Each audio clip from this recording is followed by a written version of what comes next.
Donc, bonjour tout le monde. J'ai le plaisir aujourd'hui de vous accueillir pour une webconférence sur la contribution des institutions financières à la neutralité carbone. Je laisserai les intervenants se présenter dans un instant. Simplement, avant de démarrer, je voulais vous adresser quelques mots sur l'événement et en particulier vous rappeler la mission, à savoir permettre aux entreprises et aux collectivités de s'engager, d'agir et d'avancer concrètement sur la voie collective de la neutralité carbone. Donc, vous avez pu le voir sur le programme, on a près de 50 webconf et ateliers qui se déroulent pendant ce sommet virtuel du climat. Et donc, tous les événements tentent de répondre aux deux questions que vous voyez actuellement s'afficher à l'écran. N'hésitez pas, il reste encore toute cette journée d'aujourd'hui, la journée de demain, avec des programmes, des super webconf et ateliers au programme. Donc, n'hésitez pas à aller voir si des interventions vous semblent utiles pour vous. Alors, cet événement est initié et coordonné par l'APCC, qui est l'Association des professionnels en conseil climat, et coporté par l'ADEME, l'ABC, l'Association Bilan Carbone et la Fédération Sinov. Et cet événement n'aurait pas pu voir le jour sans nos nombreux sponsors, partenaires, parties prenantes. Donc, je souhaitais les remercier aujourd'hui de nous avoir soutenus et aussi remercier toutes les personnes de manière générale qui nous ont soutenus de plein de manières différentes, depuis notamment notre première édition qui avait eu lieu en 2019. Alors, toutes les webconférences et les ateliers du SVC sont gratuites. On a vraiment eu à cœur de proposer un événement accessible à toutes et tous. Néanmoins, si vous souhaitez nous soutenir, je vous mets dans le chat le lien vers la possibilité de nous faire un don. Donc, à toute fin utile, je vous le copie-colle dans le chat. Pour les aspects logistiques, simplement quelques points à noter avant de démarrer. Vous dire que vous pouvez poser vos questions tout au long de la webconférence dans la boîte questions et réponses de Zoom. Donc, vous avez deux modules en fait de discussion. Vous avez le module discussion justement et le module questions-réponses. Donc, je vous invite à poser vos questions dans le module questions-réponses et de faire seulement vos remarques, commentaires dans le module discussion, ce qui va permettre aux intervenants d'aller piocher en fait vos questions dans le module questions-réponses. Les slides et le replay seront disponibles courant décembre sur le site du SVC et vous recevrez vous aussi directement dans votre boîte le lien vers le replay puisque vous êtes inscrit à cette webconf, donc vous en serez les premiers informés. Et puis, si vous souhaitez diffuser autour de vous, le replay est accessible à toutes et tous sur le site du SVC sans problème. Voilà pour les précisions techniques. Dernière chose, vous êtes assez nombreux à vous être inscrits à cette webconf, donc on ne pourra pas garantir que tout le monde obtienne réponse potentiellement à ces questions. Néanmoins, vous aurez la possibilité de recontacter les intervenants a posteriori par mail. Vous aurez leur mail de communiqué dans le mail post-webconf qui partira à 10h30 donc aujourd'hui. Donc n'hésitez pas si besoin. Voilà, et j'ai tout dit pour ma part pour cette petite introduction. Donc, je laisse la parole à nos intervenants et Thibaut, c'est à toi. Merci beaucoup, Gaël. Bonjour à tous. Je suis ravi de pouvoir co-animer cette webconférence avec les autres institutions partenaires de cet événement, à savoir Anatole du côté de l'ADEME et Marc du côté de Judocare. Merci Gaël et au SVC pour nous donner cette opportunité de parler de la contribution des institutions financières à la neutralité carbone. Alors, je vais commencer par partager mon écran pour que vous puissiez tous avoir accès aux slides. Et du coup, je vais vous présenter dans un premier temps l'organisation de cet événement. Donc, je commencerai de mon côté avec une présentation des concepts clés autour de la neutralité carbone des institutions financières. Ensuite, nous aurons la chance d'avoir la présentation de différents outils et méthodologies en lien avec ces concepts. Donc, une première présentation de Souad Kolaï, qui est manager impact chez Two Degrees Investing Initiative en France, qui va nous présenter le Climate Impact Management System. Ensuite, nous aurons Anatole Métégrolier, qui est analyste climat chez l'ADEME, qui nous présentera la méthodologie ACT, qui a été développée par son organisation. Et ensuite, Marc Larosa, cofondateur chez Judocare, qui nous présentera les approches de compensation carbone qu'il développe afin qu'elles soient sûres et faciles. Et ensuite, nous finirons avec une table ronde de 30 minutes toujours autour des mêmes sujets de l'institution financière et neutralité carbone. Nous avons la chance d'avoir trois panélistes qui vont nous partager leur retour terrain et expliquer justement comment ils adressent ces enjeux avec quelles approches et quels outils. Nous avons Emeline Stein, qui est analyste ESG chez Alliance France. Nous avons également Laurent Plat, qui est associé fondateur et gestionnaire de fonds chez VIA-AM. Et également Pierre Clémas, qui est directeur du développement durable chez Ardian. Évidemment, nous garderons du temps à la fin de la webconférence pour pouvoir échanger avec vous, vous laisser le temps de poser des questions et des réponses et vous adresser des réponses. N'hésitez pas tout au long de la réunion à nous poser vos questions dans l'outil qui est dédié sur Zoom, comme l'a expliqué Gaël. Nous ne les adresserons pas au fur et à mesure, mais on s'assurera de bien garder un maximum de temps à la fin de la conférence pour pouvoir échanger avec vous. Et donc, sans plus tarder, je vais commencer avec une courte introduction sur les concepts clés de la neutralité carbone pour les institutions financières. Et peut-être, avant ça même, vous expliquer pourquoi on a voulu adresser ce sujet aujourd'hui. Je pense que vous avez tous suivi de près ou de loin la COP26 et je pense que vous avez tous également remarqué que la grosse question qui sortait de la COP26, c'était est-ce un succès ou un échec? Beaucoup ont salué les nouveaux engagements qui ont été pris au cours de cette COP26, notamment avec la Glasgow Alliance for Net Zero du côté des institutions financières qui sont engagées à investir des milliards d'euros dans la transition énergétique. Et de l'autre, on a quand même beaucoup d'ONG et de parties prenantes qui ont challengé justement les engagements qui ont été pris au cours de la COP26 en disant qu'aujourd'hui, c'était le temps de l'action et qu'il fallait dépasser les engagements et vraiment s'assurer que tous ces engagements contribuent vraiment à l'atteinte de l'accord de Paris. Et sur la base de ces interrogations, du coup, une question qui avait déjà émergé avant la COP26 et qui est de plus en plus présente, c'est la question de la contribution réelle des institutions financières à la lutte contre le changement climatique et aux accords de Paris. C'est-à-dire, est-ce que les actions qui sont mises en œuvre par les institutions financières, on sait qu'elles existent. Maintenant, la question de la finance responsable n'est plus vraiment une question, vu que la majorité des institutions financières se sont emparées du sujet.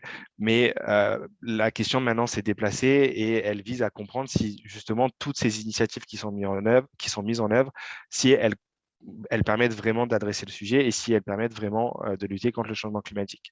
Et donc, nous, c'est une question que nous avions déjà commencé à creuser l'année dernière, notamment en publiant un rapport qui s'appelle On the Road to Paris, qui, dans le cadre de ce rapport, nous avions revu plus de 2000 engagements pris par environ 1500 institutions financières. Et nous avons essayé de comprendre si ces engagements étaient suffisamment détaillés et suffisamment solides pour nous permettre de comprendre quelles contributions ils allaient avoir à l'accord de Paris.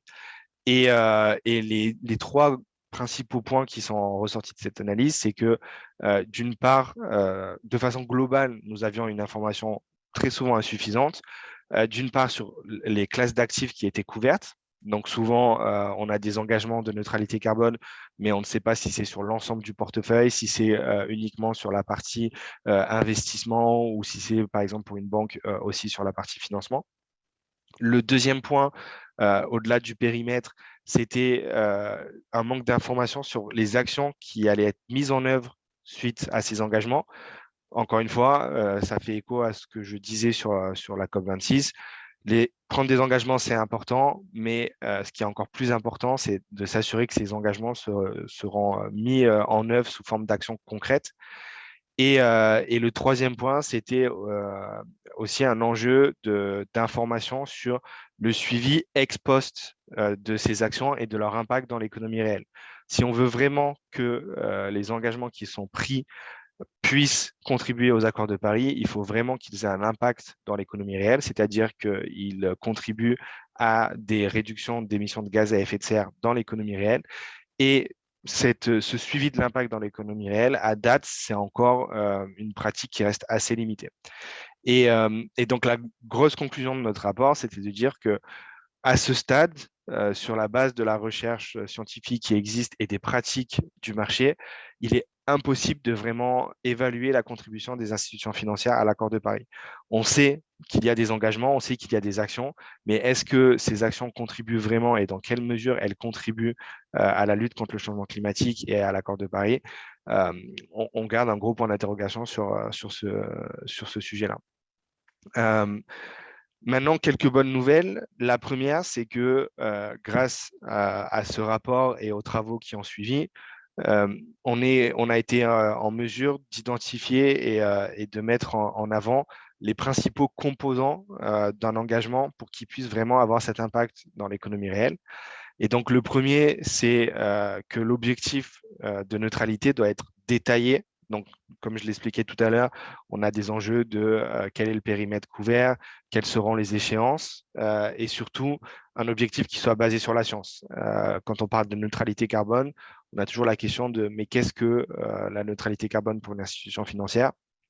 Et donc, c'est important que l'approche neutralité carbone de l'institution financière soit basée sur une approche scientifique, notamment basée sur les scénarios scientifiques, sur une analyse du portefeuille qui s'appuie sur des méthodologies robustes et sur des trajectoires qui, justement, valorisent les travaux qui ont été faits, qui ont été mis en œuvre sur ces deux questions. Et ensuite, cet objectif, évidemment, il est important qu'il soit mis en œuvre à travers un plan d'action robuste, donc un plan de décarbonisation. Il est vraiment important d'appuyer ces objectifs par une liste d'actions concrètes qui ont un potentiel d'impact maximum dans l'économie réelle, c'est-à-dire que au-delà de mettre en œuvre des actions, il faut s'assurer que ces actions potentiellement puissent générer des changements dans l'économie réelle à l'échelle de l'institution financière, puisque les institutions financières prennent des engagements de neutralité carbone à leur échelle. Typiquement, un gros point d'interrogation qu'il y a en ce moment sur les plans d'action, c'est les plans d'action de décarbonisation qui s'appuient juste sur une réallocation du portefeuille avec un désinvestissement du brun pour un réinvestissement dans le vert. Certes, si ces pratiques-là deviennent la norme et que tous les investisseurs les généralisent, ça pourrait avoir un impact dans l'économie réelle, mais par contre, à l'échelle de l'institution financière seule, particulièrement si on est sur des marchés liquides, on a quand même des preuves limitées sur les actions de désinvestissement, encore plus quand elles sont mises en œuvre par une institution financière unique, à savoir si je vends les actions que j'ai d'une entreprise dans le brun, immédiatement, de par la liquidité des marchés, elles seront rachetées par un autre investisseur qui, s'il les rachète, a sûrement moins d'engagement que moi, et in fine, dans l'économie réelle, les pratiques de l'entreprise restent les mêmes. Les centrales qui produisaient des émissions de CO2 restent ouvertes et donc on ne peut pas vraiment parler d'impact dans l'économie réelle. Donc, pour avoir ce plan de décarbonisation, il est vraiment important de se poser la question du potentiel d'impact des actions que l'on met en œuvre. Et le dernier point, c'est évidemment pour s'assurer que ce plan d'action de décarbonisation soit efficace, de mettre en œuvre un suivi régulier dans le temps et surtout de faire preuve de transparence et d'assurer une publication des résultats de façon publique pour que justement, en ayant accès au plan de décarbonisation et au suivi de toutes les institutions financières, derrière, les acteurs publics, que ce soit les régulateurs, les superviseurs ou la société civile, puissent comprendre quelle est la contribution effective des engagements de neutralité carbone qui ont été pris par les institutions financières.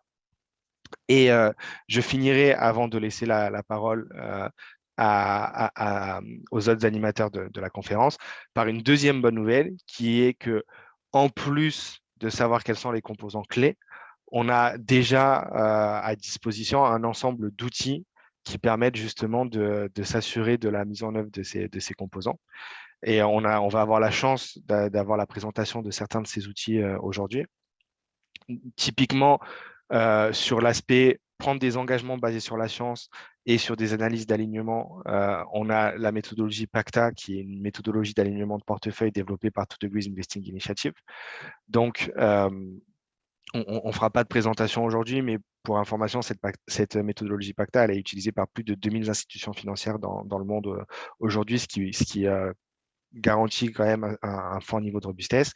Et Anatole vous expliquera plus en détail par la suite, mais nous sommes en train de travailler sur l'articulation entre PACTA et la méthodologie ACT, donc PACTA au niveau des portefeuilles et la méthodologie ACT au niveau des entreprises, pour justement avoir une vision robuste et scientifique de l'état du portefeuille des institutions financières au moment où elles prennent leurs engagements et pour qu'elles puissent utiliser cette vision afin de construire leur plan de décarbonisation avec un objectif d'impact maximum. Et justement, cette deuxième étape, c'est l'objectif du Climate Impact Management System que 2DI a publié cette année. Et donc, Swad de notre équipe vous en parlera de suite après mon intervention. Et un des derniers outils qui est disponible, c'est l'Observatoire de la finance durable, lancé par Finance for Tomorrow en 2019. Observatoire qui vise à suivre les engagements pris par la place financière et leur mise en œuvre. Et la bonne nouvelle, c'est que cet observatoire, il prend de plus en plus d'importance en France, mais en plus, il y a des projets de le répliquer à l'international à travers une structure qui s'appelle le One Planet Data Hub.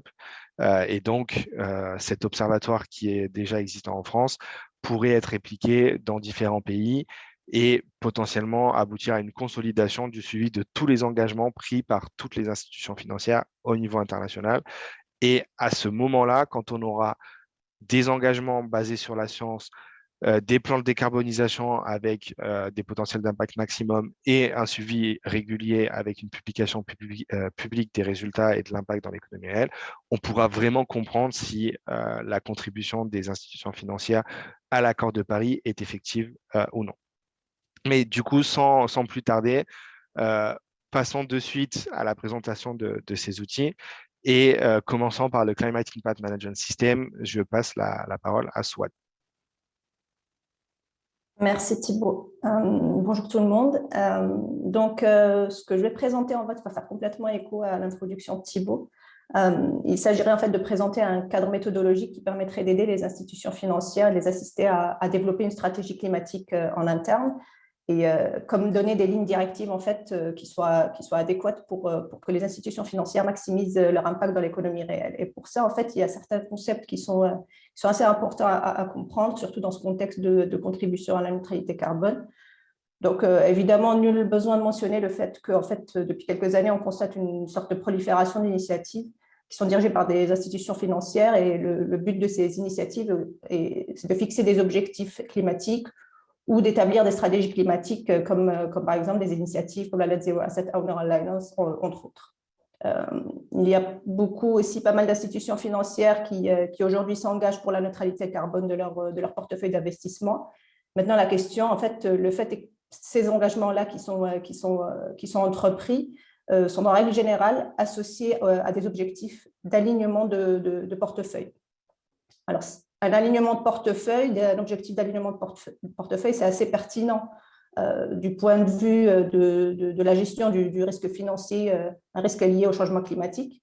Mais la question importante qui se pose, en fait, c'est dans quelle mesure ces objectifs d'alignement contribuent à un changement dans l'économie réelle. Donc, en d'autres termes, dans quelle mesure ces objectifs d'alignement ont un réel impact dans l'économie réelle. Donc, pour ça, il faut comprendre ce qu'on signifie, en fait, ce qu'on veut dire par impact ou par alignement de portefeuille. Quand on parle d'impact sur les objectifs climatiques, on entend par là le fait de causer une réduction des émissions de gaz à effet de serre dans l'économie réelle. Quand on parle d'alignement de portefeuille, on parle en fait d'un portefeuille financier dans lequel l'entreprise moyenne est dans une démarche de transition qui est compatible avec les accords de Paris. Pour aligner un portefeuille, il y a deux méthodes qui peuvent être effectuées. Donc, soit on procède à une réallocation des actifs dans le portefeuille, donc les actifs des entreprises, soit on cause directement un changement, une réduction des émissions dans les entreprises du portefeuille. Donc, si on voit bien, donc, pour aligner un portefeuille financier avec les accords de Paris, une des solutions, c'est d'avoir de l'impact. Si toutefois on opte pour la seconde méthode où on cause un changement dans l'activité de l'entreprise du portefeuille. Mais malheureusement, aujourd'hui, dans la majorité des cas, en fait, lorsqu'on parle d'objectifs d'alignement, c'est plutôt la réallocation d'actifs qui est la méthode la plus utilisée. Donc, aujourd'hui, pour une institution financière qui s'engage pour la neutralité carbone, comment peut-elle en fait contribuer, qu'est-ce qu'elle peut faire en fait pour contribuer ou à maximiser son impact dans l'économie réelle? Prochaine slide. Donc aujourd'hui, en fait, il y a plusieurs actions qui existent et qu'une institution financière peut implémenter en interne. On voit ici la partie de gauche, on liste différentes actions qu'on a aujourd'hui délimitées en nous basant en fait sur des travaux de recherche et sur différents questionnaires. Ces actions climatiques, Thibault a parlé de quelques-unes de ces actions, comme le désinvestissement que tout le monde connaît. Aujourd'hui, le désinvestissement n'a pas de base scientifique qui prouve son efficacité en termes d'impact, à moins que ça soit une démarche vraiment de désinvestissement qui soit collective, c'est-à-dire que plusieurs institutions financières sont dans la même démarche de désinvestissement pour qu'il y ait un impact. Mais encore, ça n'a pas encore de preuve d'efficacité en termes scientifiques. Il y a d'autres actions climatiques qui sont un peu plus exotiques, comme proposer du capital concessionnel, donc proposer du capital à des petites entreprises vertueuses et à un taux en fait qui sera plus bas que celui du marché. L'engagement actionnarial, évidemment. Une autre action exotique comme l'allocation de capital conditionnel, c'est-à-dire conditionner l'allocation de capital à des performances climatiques. Donc, en fait, toutes ces actions-là peuvent être implémentées dans le but d'avoir de l'impact. Ceci dit, elles n'ont pas toutes les mêmes chances de réussite. Aujourd'hui, en fait, il y a plusieurs travaux de recherche qui étudient l'impact de ces actions. Donc, la recherche est encore en continue dans ce domaine-là, mais on peut d'ores et déjà en fait, associer un certain niveau de preuve d'efficacité ou un potentiel d'impact à ces actions. Donc, finalement, en fait, pour une institution financière qui souhaite maximiser son potentiel d'impact dans l'économie réelle, la meilleure démarche aujourd'hui, c'est d'entreprendre ou d'implémenter une action qui fait partie de celles ayant le but ou ayant le plus haut niveau de preuve d'efficacité, donc ayant le plus haut potentiel d'impact. Maintenant, comment en fait procéder? Quelle méthode suivre pour intégrer ces actions dans une stratégie climatique en interne? C'est ce qu'on propose en fait avec ce que propose 2 degrés avec le Climate Impact Management System, qui est en fait, slide suivante s'il te plaît. Donc le Climate Impact Management System en fait est un cadre méthodologique qui permet d'aider et de guider l'institution financière à définir la meilleure stratégie climatique pour contribuer à l'atténuation du changement climatique. Donc, en se basant sur les travaux de recherche scientifique et en prenant en compte en fait, les contraintes qui sont liées à chaque institution financière. Donc, c'est un cadre méthodologique qui permet à l'institution financière de faire de la planification de sa stratégie, mais dans une démarche itérative, c'est-à-dire que la stratégie est continuellement en amélioration. Et évidemment, tout en communiquant sur cette stratégie-là et sur les résultats de la stratégie de manière totalement précise et transparente. À certaines étapes en fait, de ce cadre méthodo, des outils comme Pacta ou ACT peuvent être utilisés donc pour, d'un côté, réévaluer l'alignement du portefeuille et de l'autre, suivre les résultats des entreprises qui sont impliquées dans la stratégie, qui font partie de ce portefeuille. Donc, en fait, c'est un cadre méthodo. Le CIM, c'est assez particulièrement intéressant et utile pour les institutions financières qui, aujourd'hui, ont pris des engagements de neutralité carbone à long terme et qui souhaitent développer des plans d'action à plus court terme pour pouvoir contribuer justement à ces objectifs à long terme. Donc, en règle générale, ce cadre méthodo peut être appliqué au niveau global de l'institution, peut être appliqué au niveau d'une business line ou même au niveau d'un produit, comme pour la construction d'un fonds à impact, par exemple. Il peut aussi être utilisé pour éclairer, pour aider au développement de certifications pour des produits financiers ou des labels pour des produits financiers. Donc, en gros, voilà un peu brièvement la description du cadre méthodo qui a été développé par 2 degrés. Donc, pour synthétiser un peu tout ça, pour qu'une institution financière aujourd'hui qui a pris des engagements de neutralité carbone, pour maximiser son potentiel d'impact dans l'économie réelle, la démarche à suivre serait choisir l'action climatique ayant le plus haut niveau de preuve d'efficacité en se basant sur la recherche scientifique, faire un diagnostic du portefeuille ciblé par l'action climatique et un diagnostic des entreprises dans ce portefeuille, développer un plan d'action pour l'implémentation de cette action climatique, la mettre en œuvre, donc que ce soit une action comme l'allocation du capital concessionnel ou de l'engagement actionnarial auprès des entreprises du portefeuille, réévaluer, donc après mise en œuvre, réévaluer l'alignement du portefeuille, vérifier les résultats des entreprises. Donc le but étant que l'alignement et les résultats des entreprises soient meilleurs à chaque itération. Donc réitérer le processus pour améliorer les résultats et la stratégie, et bien évidemment communiquer sur la démarche et les résultats de manière précise et totalement transparente. Donc voilà un peu ça rejoint l'introduction de Thibaut, un peu la présentation de ce cadre méthodologique pour maximiser le potentiel d'impact des institutions financières. Merci beaucoup, Swad, pour cette présentation. Et du coup, je vous propose maintenant de passer à la présentation d'Act. Et notamment, ça permettra de répondre à une des questions qui a été adressée dans l'outil Zoom sur l'articulation entre Act et Pacta et comment ça pourrait permettre aux institutions financières de venir challenger et vérifier la décarbonation à leur niveau. Et du coup, je passe la parole à Anatole pour qu'il nous explique tout ça. Merci. Merci beaucoup. Bonjour à tous. Alors, on t'entend pas très bien, Anatole. D'accord. Non, ça coupe. Ah bon.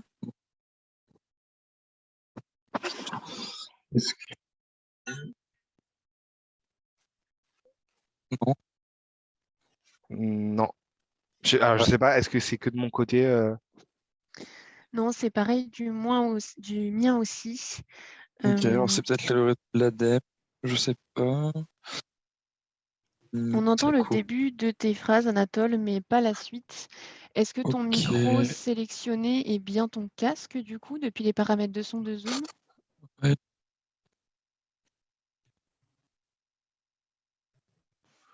Est-ce que comme ça c'est mieux? J'ai l'impression, oui. Oui. Ok, effectivement, c'était ça. Merci beaucoup. Super. Désolé du coup pour cette petite minute technique. Donc oui, donc je travaille à l'ADEME sur l'initiative ACT sur les thématiques climat, finance climat. Donc sans tarder, qu'est-ce que c'est ACT? Tout d'abord, c'est une initiative qui est portée par l'ADEME, mais aussi le CDP, qui est anciennement le Carbon Disclosure Project. C'est une initiative qui a été lancée en 2015, qui vise à répondre à deux défis principaux, hein. Le premier, c'était qu'il y avait, comme ça fait un peu écho à l'introduction de Thibaut sur la COP26, c'est qu'il y avait déjà depuis des années beaucoup d'engagement de la part des entreprises sur la décarbonation, l'atteinte de cibles neutres en carbone, ce genre de choses. Et on s'est rendu compte qu'il n'y avait pas de cadre méthodologique pour vraiment venir mesurer toutes les actions qui étaient prises, parce que comme on le verra aussi dans la slide d'après, il y a vraiment différents piliers qui permettent à une entreprise de contribuer à la neutralité carbone. Et donc nous, l'idée, c'était bien de venir mesurer tous ces différents leviers et mesurer leur pertinence. Et le deuxième élément, c'est aussi de venir mettre une évaluation un peu plus dynamique dans l'évaluation d'une entreprise, un peu à l'instar de la comptabilité carbone, de la comptabilité financière. Les différents outils qui sont développés pendant les 10 dernières années ont permis du coup de mesurer les émissions de gaz à effet de serre, mais toujours sur une dimension statique, comme un bilan comptable. Et donc, on n'a pas de vision sur l'avenir. Et là, ACT vient aussi un peu répondre à ça, en essayant de penser les émissions futures et faire un peu de la prospective là-dessus. Voilà, niveau financement, on est financé par différents outils européens, notamment Climatic, le projet LIFE. Voilà. Sur la prochaine slide, on va pouvoir voir donc qu'est-ce que c'est concrètement que de contribuer à la neutralité carbone. Un premier élément qui est important au niveau d'une entreprise, et ce sera la même chose au niveau d'une institution financière, c'est qu'on ne peut pas être neutre en carbone. On contribue à la neutralité carbone. Donc il y a plusieurs études à ce sujet, hein. Je vous invite à lire l'avis de l'ADEME là-dessus, parce que j'aurais pas le temps de détailler tout ce point-là, mais l'idée c'est bien que, en tout cas déjà sur les entreprises, on a trois grands piliers pour qu'une entreprise puisse contribuer à la neutralité carbone. Un élément important à dire, c'est que ces piliers ne s'additionnent pas, c'est-à-dire c'est pas en faisant 1 + 2 + 3 qu'on arrive à 0, c'est bien en ayant des actions sur chaque pilier qu'on peut avoir une action positive et contribuer significativement aux objectifs de l'accord de Paris et donc à la neutralité carbone. L'outil Act, en ce sens, il se positionne sur le pilier numéro 1 qui va être réduire ses propres émissions, directes et indirectes, donc scope 1, 2, 3. En ce sens que il va pouvoir, grâce à l'évaluation, et on verra un peu ses spécificités, mettre en lumière les grandes actions qui sont à mener et où justement l'entreprise s'éloigne ou non de la neutralité, enfin de sa contribution à la neutralité carbone. Pour ça, on utilise des trajectoires notamment. Je détaillerai un petit peu. Donc l'idée, c'est que notamment après avoir mesuré sa performance grâce à des outils dont je parlais, le bilan carbone, et s'être fixé des objectifs, nous, on va venir mesurer concrètement où elle en est vis-à-vis de sa neutralité carbone. Et les deux autres piliers, donc ça va être réduire ses émissions, donc notamment proposer des produits bas carbone ou financer des projets qui vont permettre de réduire aussi ses émissions. Et ensuite, donc tout ce qui va être plutôt compensation, donc là notamment Marc interviendra là-dessus. Donc voilà, c'est vraiment des piliers différents. Sur la prochaine slide, tout ça, juste pour dire que c'est une méthodologie qui est sectorielle, puisque les enjeux de décarbonation diffèrent en fonction des secteurs, et en ce sens, on a une philosophie qui est commune, mais des indicateurs qui vont varier, notamment avec des pondérations. Donc aujourd'hui, on couvre les 12 secteurs les plus émissifs existants. Je vais passer à la slide d'après pour pouvoir passer un peu plus de temps sur qu'est-ce que c'est que la méthodologie ACT. Donc, méthodologie ACT, c'est avant tout aussi une réflexion sur ce que c'est qu'un plan de transition. Pour ça, donc, il y a 5 grands piliers qui ont été identifiés, et la notation ACT va essayer justement va prendre en compte ces 5 piliers pour répondre qu'est-ce que c'est que, pour répondre justement à la pertinence du plan de transition mis en place par l'entreprise. Donc le premier grand pilier, c'est les objectifs. Ça, on va le retrouver aussi dans le pilier performance. Les objectifs donc que se fixe l'entreprise. Comment l'entreprise compte les atteindre. Donc c'est le plan d'action, le plan de transition. Ce qu'elle fait à l'heure actuelle. Donc ça va être la partie présent. Ce qu'elle fait dans le passé, et enfin la cohérence de l'ensemble. Ces 5 piliers-là, ils vont venir se retrouver dans la note globale de ACT, soit dans les modules performance ou évaluation. Donc il y a 3 notes dans la notation ACT, une note de performance qui va aller de 0 à 20, une note d'évaluation de A à E et une note de tendance que je peux d'ores et déjà détailler parce que c'est assez court. La note de tendance va consister à comprendre l'évolution de la note dans le futur si on était amené à reconduire cette note. Donc si on refait la note dans 2-3 ans, est-ce qu'elle sera meilleure, moins bonne ou la même? Donc, comme je disais, dans la partie performance, on va avoir une pondération en fonction des modules tout d'abord, et des modules qui vont être quantitatifs, donc c'est-à-dire basés sur des scénarios scientifiques, des exigences de secteur, et des éléments plus qualitatifs où on n'a pas de référence scientifique, mais on connaît les meilleures pratiques et des études là-dessus, et donc du coup on va pouvoir venir tout de même quand même mesurer le niveau de maturité de la pratique en question de l'entreprise sur ces sujets-là. Donc nous, ce qu'on va venir regarder, ça va être les objectifs de réduction. On utilise là notamment ici des mesures d'écart, par exemple avec des scénarios de décarbonation, donc notamment ceux du SBT. Donc on utilise la méthode SDA, Sectoral Decarbonization Approach, pour avoir une trajectoire jusqu'à 2050 en intensité ou en absolu selon les secteurs qui soient homogènes ou hétérogènes en termes d'émissions. Ensuite, on va venir regarder les investissements matériels. Donc là, concrètement, c'est les actifs de production, leur capacité, leur facteur d'émission. Et là, on est capable de dire en fonction de leur date d'investissement ou leur date de décommissionnement, quel va pouvoir être le budget carbone de l'entreprise, enfin combien elle va émettre sur les 10 à 15 années qui vont suivre. Donc ça, c'est un élément assez intéressant, enfin, très intéressant. L'aspect investissement immatériel, on va venir regarder le budget R&D par rapport aux dépenses d'investissement total. On va venir regarder aussi la performance des produits vendus. Donc ça, c'est un module miroir avec le module 2. Le module 2, c'est important pour les entreprises qui ont des fortes émissions en scope 1 et 2 et 4, et le module 4 pour ceux qui ont des fortes émissions en scope 3, typiquement automobile. Ensuite, là, c'est la partie qualitative. On va venir regarder le management, son expertise. Est-ce qu'il y a des rémunérations? Est-ce qu'il y a des stress tests, de l'analyse de scénarios? Voilà, vraiment une analyse holistique de ça. Tout comme, on va venir regarder ce que fait l'entreprise sur sa chaîne de valeur. Est-ce qu'elle s'engage? Comment? Qu'est-ce qu'elle propose comme type de produit? On va venir regarder enfin sa position avec des associations, notamment professionnelles. Est-ce qu'elles sont climato-sceptiques? Est-ce qu'elles sont en faveur d'une régulation climat ou non? Et enfin, une réflexion autour du business model. Est-ce qu'il y a des attentes de revenus dans de nouveaux secteurs d'activité, par exemple? Enfin, là, c'est la partie narrative. Donc là, l'aspect en violet de A, E. Là, sur une matrice de maturité, on va venir regarder quelle est sa réflexion globale sur son modèle économique, sa stratégie, est-ce qu'ils ont bien identifié les risques business, est-ce qu'il y a des risques de réputation, et enfin la cohérence. Donc tout ça, ça va pouvoir permettre de détailler la slide d'après. Puisque sur les bases de cette évaluation ACT, on va notamment, donc ça c'est conduire plusieurs travails, notamment sur la finance. Un des premiers qui est assez intéressant, c'est celui qu'on conduit avec un de nos partenaires qui s'appelle la World Benchmarking Alliance et qui va effectuer des rankings sur des secteurs les plus émissifs.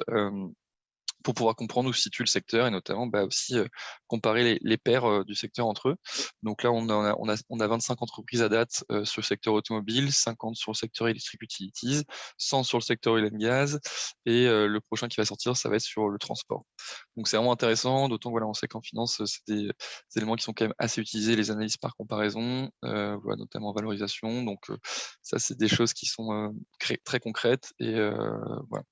Sur d'autres éléments de travail, donc là, ça va faire écho à ce que mentionnait Thibaut sur l'articulation entre PACTA et ACT, si je ne me trompe pas sur la slide suivante. Je regarde le temps, hein. OK. Donc ça, juste pour peut-être reparcourir ce que disait Thibaut, voilà, l'idée c'est bien d'articuler l'outil PACTA avec l'outil ACT parce que PACTA, on a vraiment une vision globale de l'alignement du portefeuille avec un focus notamment sur les entreprises qui vont peser le plus dans ce mauvais alignement, donc en fonction des technologies du portefeuille et projection de production. Nous, on va venir aussi, mettre à disposition les évaluations ACT dont on dispose pour pouvoir avoir encore une information encore plus granulaire. Et là, dans la partie 2 et 3, c'est ce que 2DI développe, donc une vraie expertise sur qu'est-ce que c'est, comment se fixer des cibles climatiques, où en sont les entreprises, où en sont les institutions financières, qu'est-ce qui a de l'impact. Donc là, ça, c'est toutes les études que viennent de vous présenter en partie SWAD. Et la troisième partie, donc, ça va être pouvoir suivre suivre le plan d'action qui a été mis en place et du coup comprendre aussi où en sont les institutions financières vis-à-vis de l'accord de Paris. Donc c'est vraiment le but de ce framework-là, c'est aider les entreprises, aider les institutions financières à se fixer des cibles impactantes, suivre le plan d'action pour pouvoir mesurer leur contribution. Et enfin, dernière slide, pour un nouvel outil qu'on est en train de développer.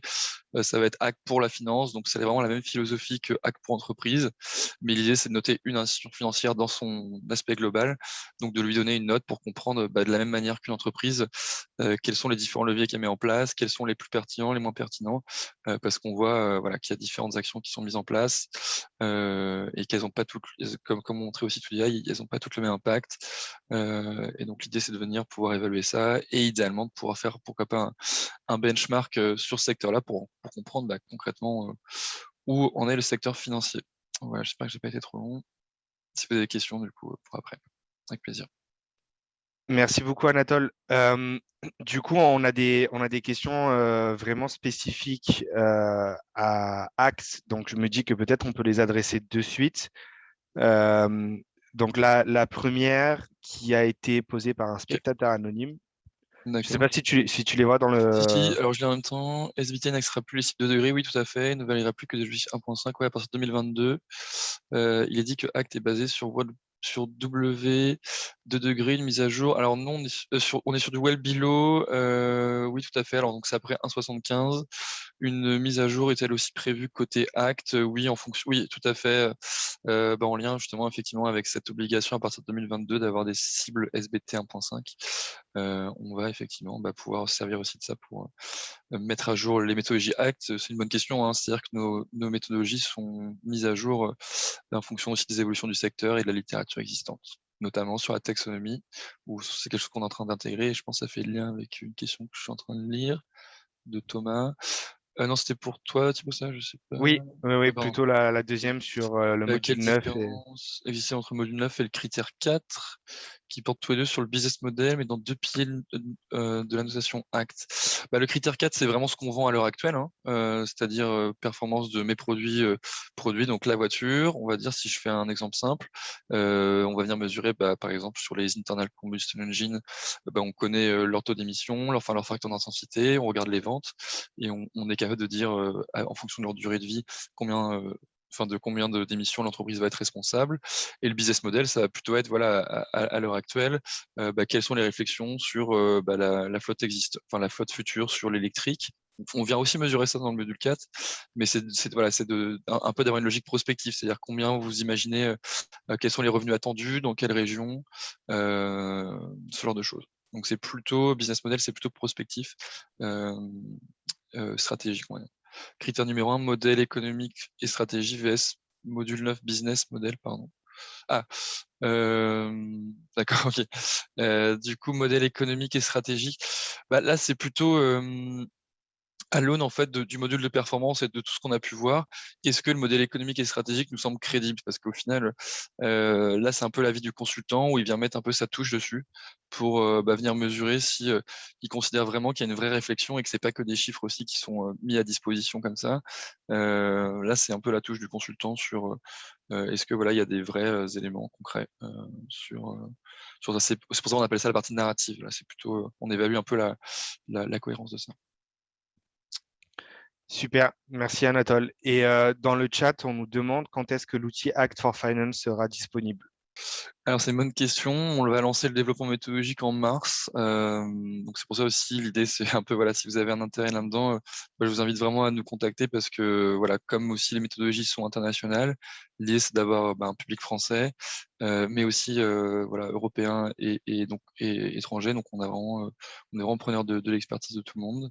Et donc développement prévu en mars et publication de la méthodologie courant l'été si tout se passe bien et avec ensuite une partie road test, donc tester la méthodologie. Donc on espère voilà, peut-être une publication officielle d'ici la fin de l'année, si tout se passe bien. Et tu sais sous quelle forme vous prévoyez de rendre la méthodologie disponible? C'est pareil, ça va être pareil que Act actuellement, j'imagine. Oui, c'est ça. Alors, c'est-à-dire je vous invite à aller sur le site. Il y a toujours un framework qui explique les grands principes et ensuite un outil où là, on forme les institutions financières, en l'occurrence, du coup, ce serait à l'outil pour qu'ils puissent ensuite l'utiliser. Donc, il y a une sorte de licence, en fait, qui s'obtient en étant formé. Voilà. Ok, merci beaucoup Anatole. Merci. Donc Anatole parlait dans sa présentation des 3 composants pour justement atteindre la neutralité carbone et il y avait un composant sur la compensation. Donc je vous propose de couvrir ce composant au niveau de l'institution financière avec une intervention de Marc Larosa de Judo Carbon Reduction Solution. Donc Marc, je te passe la parole. Merci Thibaut, bonjour à tous. Donc effectivement, moi, je m'appelle Marc Larosa. Petite introduction qui a du sens ici. J'ai passé 18 ans à la Société Générale avant de créer Judo Cares. Et pour l'histoire, et elle a son importance ici, Judo, on a choisi ce mot parce que, évidemment, ça ne vous aura pas échappé, c'est un art martial et nous sommes engagés dans une lutte contre le réchauffement climatique, mais c'est un art martial qui a une particularité, c'est d'utiliser l'effet de levier. Et donc, effectivement, nous, on a comme intention à Judo d'utiliser le levier de la finance pour, entre autres, le levier de la finance pour combattre le réchauffement climatique. Et on a choisi un vecteur effectivement assez particulier qui est celui de la compensation. Voilà, pour la petite histoire. Alors, pourquoi on s'est intéressé à la compensation? En fait, tout simplement parce que la compensation, ça fait très longtemps que ça existe et je pense que c'est important de rappeler que la compensation de carbone, c'est un sujet qui est aussi vieux que effectivement l'accord de Kyoto, puisque à l'intérieur même de l'accord de Kyoto, il y avait un mécanisme que beaucoup d'entre vous connaissent, qui est le mécanisme de développement propre, ou CDM en anglais, qui est un mécanisme qui permettait entre les pays eux-mêmes de permettre une certaine flexibilité, c'était des mécanismes de flexibilité, c'est-à-dire d'investir sur des projets dont les vertus étaient reconnues, étaient validées par l'ONU, et que l'investissement sur ces projets pouvait être compté comme effectivement un effort du pays lui-même, en plus de ce qu'il était capable de faire dans son propre périmètre. Ce principe a effectivement permis le développement de nombreux projets dans le cadre du mécanisme de développement propre. Moi, j'ai eu la chance de participer à certains de ces projets.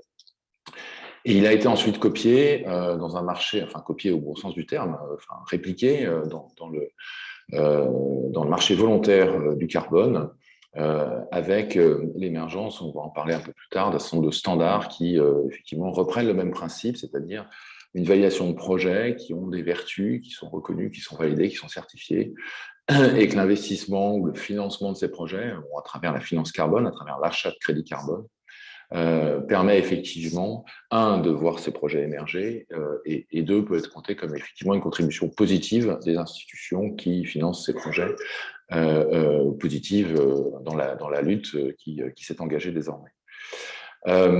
Ce principe même, il a été effectivement prolongé dans l'accord de Paris, et j'ai mis confirmé à Glasgow ici pour le petit clin d'œil, effectivement, Thibault en parlait, il y a eu des évolutions effectivement dans l'accord de Paris.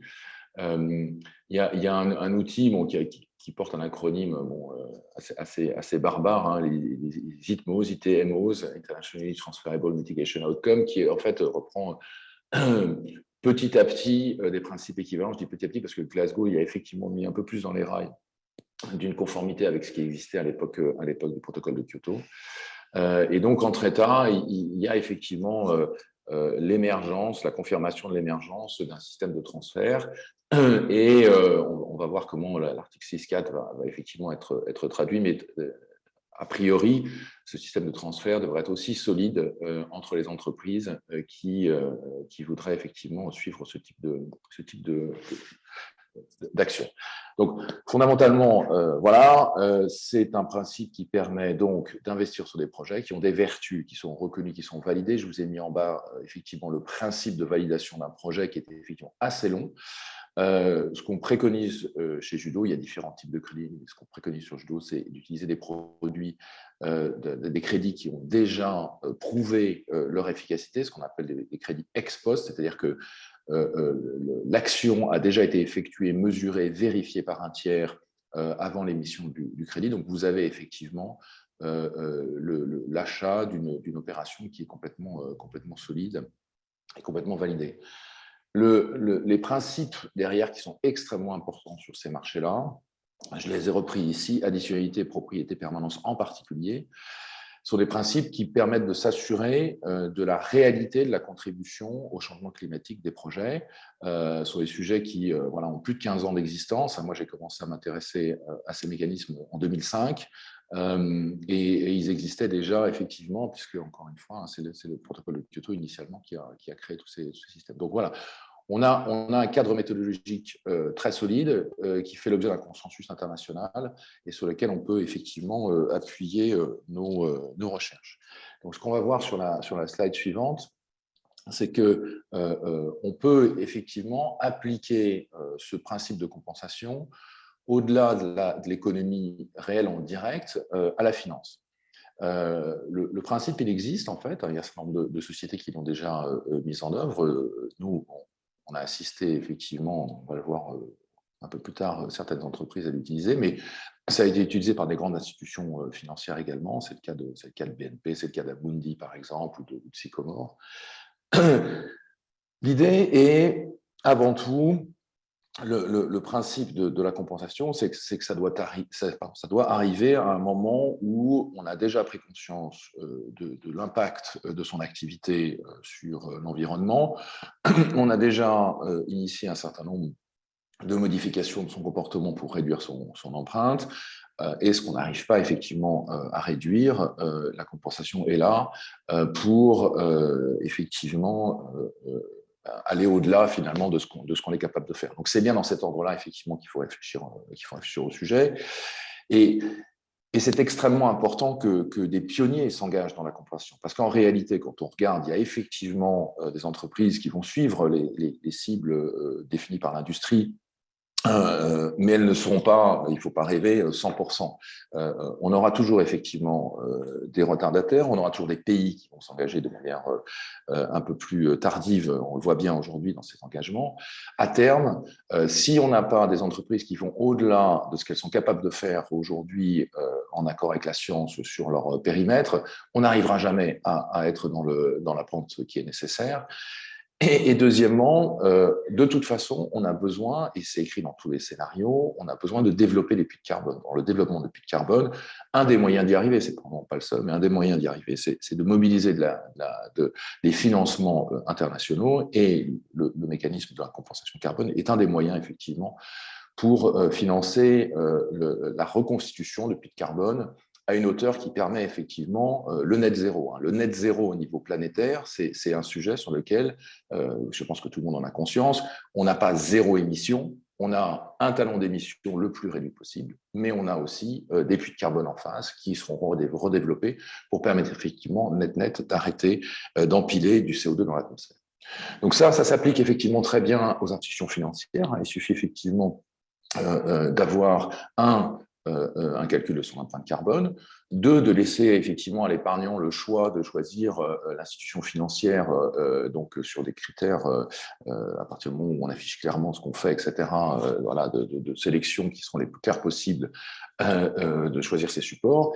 Et puis trois, pour effectivement l'institution financière qui a été retenue, d'arriver à contribuer au financement des meilleurs projets. Et donc ça, c'est aussi un débat. Il faut effectivement bien choisir ces projets qui permettent effectivement à la fin d'avoir net sur ce qui a été investi, autant de contributions à la neutralité carbone, donc autant de financement de projets à travers l'achat de crédit, que d'émissions sur les fonds qui auront été sélectionnés.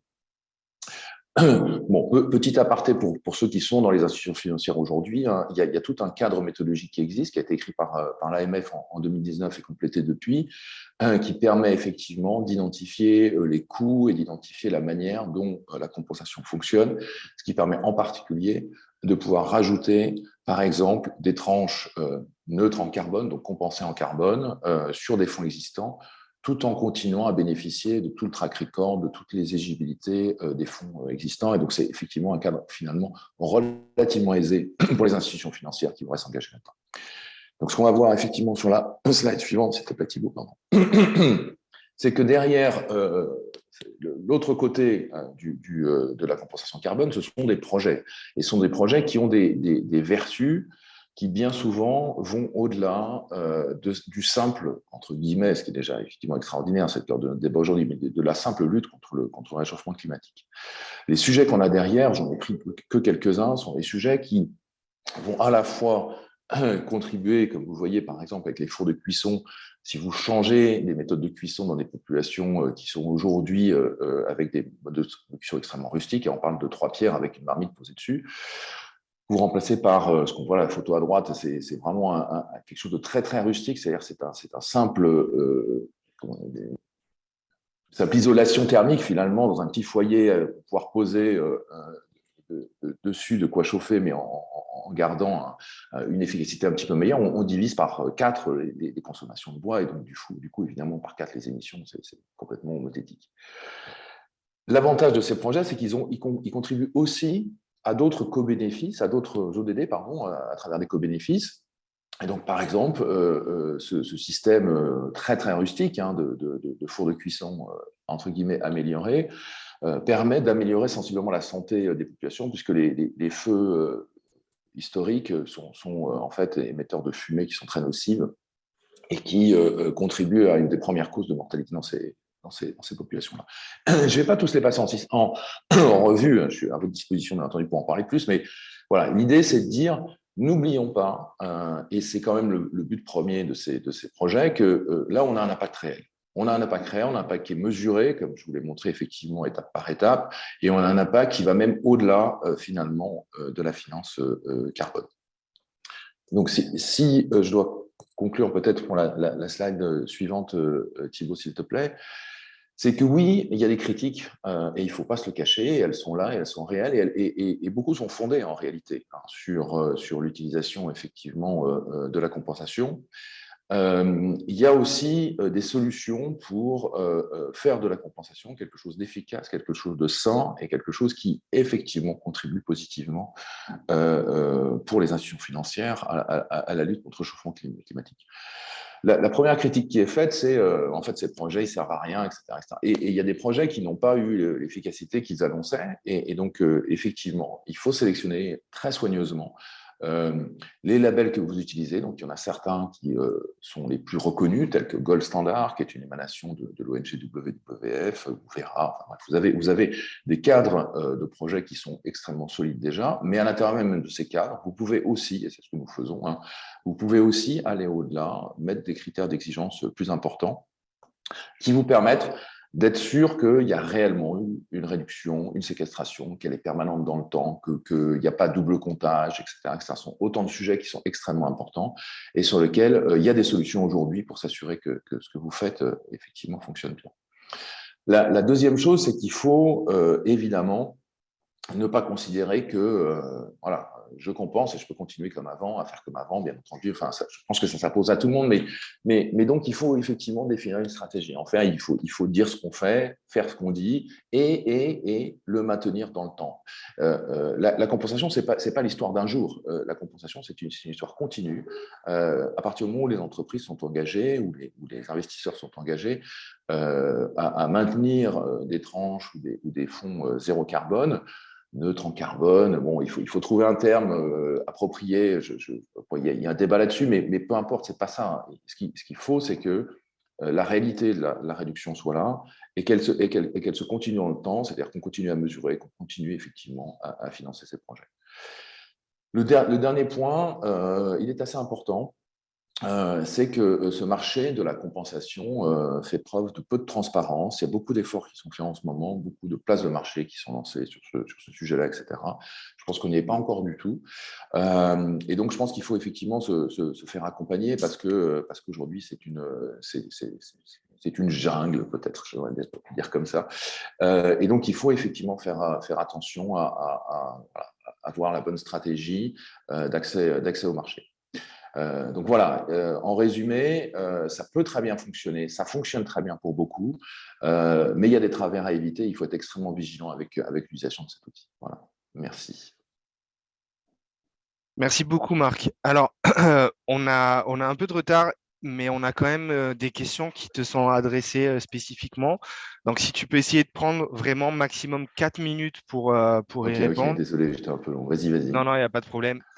Donc, on a une première question qui est Olivier Pont qui demande si vous privilégiez des contributions ex post, la réduction a déjà eu lieu et c'est très bien, on ne finance pas un éventuel pari technologique, mais quelque chose qui décarbone réellement. Mais de ce fait, l'argent déboursé par l'entreprise sert à dupliquer cette contribution. Est-ce bien ça? Oui, enfin, en réalité, lorsqu'on développe un projet de compensation, le développeur de projet prend un risque financier. C'est-à-dire que pour que le projet puisse se faire et puisse bénéficier de l'émission de crédit, il faut que finalement le projet, quelque part, soit pas rentable sans la recette carbone. Donc, si ces crédits ne se vendent pas, finalement, ces projets ils s'arrêtent ou le suivant sera pas fait, etc. Donc c'est effectivement, il y a une prise de risque au départ du développeur de projet. Et si on n'arrive pas à mobiliser via la finance carbone des rachats de crédits derrière, et bien toute cette filière finalement va s'écrouler. Donc c'est effectivement un système qui s'entretient grâce effectivement à la mobilisation de vente de crédit. Je pense que la manière dont c'est formulé là est correcte, oui, effectivement. Ok, merci beaucoup. Et alors après, une deuxième question qui est en deux parties. Donc, Thomas Soiron qui demandait pourquoi parler de compensation et non d'investissement. Le terme compensation sous-entend de conditionner le montant de l'investissement à des émissions résiduelles de l'organisation, ce qui n'a pas de sens et n'est pas le plus vertueux. Et après, Thomas a mis à jour sa question en disant « Alors, je change ma question, pourquoi limiter l'investissement aux émissions résiduelles de l'organisation ?» Oui, enfin, l'idée, c'est que, ça, ce sont des stratégies d'entreprise. On comprend bien la volonté d'une entreprise de dire oui, j'ai un impact résiduel. Et quel que soit d'ailleurs le caractère vertueux du business d'entreprise, même une entreprise qui fabrique des éoliennes, qui fabrique des cellules photovoltaïques, a une empreinte carbone. Hein. Donc, on comprend bien la volonté de dire effectivement, j'ai une empreinte carbone et je veux au moins à hauteur de cette empreinte carbone contribuer. Pourquoi se limiter là? Enfin, à la limite, the sky is the limit, mais au bout d'un moment, l'entreprise a aussi une raison économique, un rationnel économique à respecter. On a vu tout de même des gens qui vont au-delà, et peut-être certains l'ont vu, par exemple Microsoft qui dit moi je veux être carbone négatif parce que je veux annuler, compenser, financer autant de réduction d'émissions que les émissions que j'ai eues historiquement depuis le lancement, depuis le démarrage de Microsoft. Donc le maximum qu'on a pu constater, c'est effectivement ce type de rationnel. Après, aller au-delà, pourquoi s'arrêter? Oui, parce que, voilà, encore une fois, il y a une raison économique, ça ne vaut pas zéro un crédit. Donc, voilà. Mais il faut comprendre que c'est déjà un engagement bien au-delà de ce qui est nécessaire. Si l'entreprise est déjà en ligne avec les SBTI, avec les SBT, les targets définis par la science, et qu'en plus, le résiduel, il est compensé, on est déjà dans un effort qui est, en fait, quelque part, de prendre la part, l'effort que d'autres devraient faire, hein, déjà. Donc, c'est déjà extrêmement vertueux. D'accord, merci beaucoup Marc. Et alors, je prends une autre question de Thomas très très rapidement qui avait été posée plus tôt, puisque je ne sais pas si on aura le temps de faire les questions à la fin de la table ronde. Pour maximiser l'impact des institutions financières, la solution n'est-elle pas tout simplement de progressivement arrêter les financements dans l'exploitation des énergies fossiles, peut-être en mettant en place une taxonomie brune à l'instar de la taxonomie verte? Donc, une des approches qui est encouragée dans le cadre du Climate Impact Management System, c'est vraiment de combiner différentes approches, c'est-à-dire que le désinvestissement ou l'arrêt de l'investissement dans les énergies fossiles est sans aucun doute un des leviers. D'ailleurs, dans les scénarios de l'Agence internationale de l'énergie, on a clairement une ambition qui est d'arrêter de financer ces secteurs-là. Donc, à minima, il faudra arrêter de financer ces secteurs-là. Mais la question qui se pose, c'est la question de la transition, c'est-à-dire comment on finance une transformation de l'économie. Et pour la transformer, justement, je parle de financement de la transformation, on a besoin d'argent. Et donc, c'est aussi important que les institutions financières puissent aussi réallouer l'argent vers des secteurs qui ont besoin de se transformer. Je pense au ciment, je pense à l'acier. C'est des secteurs qui sont émissifs aujourd'hui, mais on ne peut pas juste se contenter de dire on arrête de les financer. Non, il faut financer leur transformation et donc juste avoir une taxonomie brune qui empêche de financer certains secteurs. C'est une partie de l'équation, mais je pense que ce n'est pas une réponse totale. Donc voilà, très rapidement pour répondre. Et du coup, comme on a du retard, je vous propose de passer directement à notre table ronde. Donc, je remercie nos intervenants. Encore une fois, nous avons Emeline Stein, qui est analyste ESG chez Allianz France. Bonjour Emeline. Nous avons Laurent Plat, qui est associé fondateur gestionnaire de fonds chez VIAM. Bonjour Laurent. Et Pierre Clémas, qui est directeur développement durable chez Ardian. Bonjour Pierre, merci tous les trois pour votre temps et pour nous permettre d'en apprendre un peu plus sur les pratiques du secteur et partager avec nous vos retours d'expérience. Et du coup, je vais commencer directement avec Emeline. Emeline, je rappelais en introduction que de plus en plus d'institutions financières prennent des engagements de neutralité carbone. Notamment, je parlais de la COP26 et de la Glasgow Financial Alliance for Net Zero.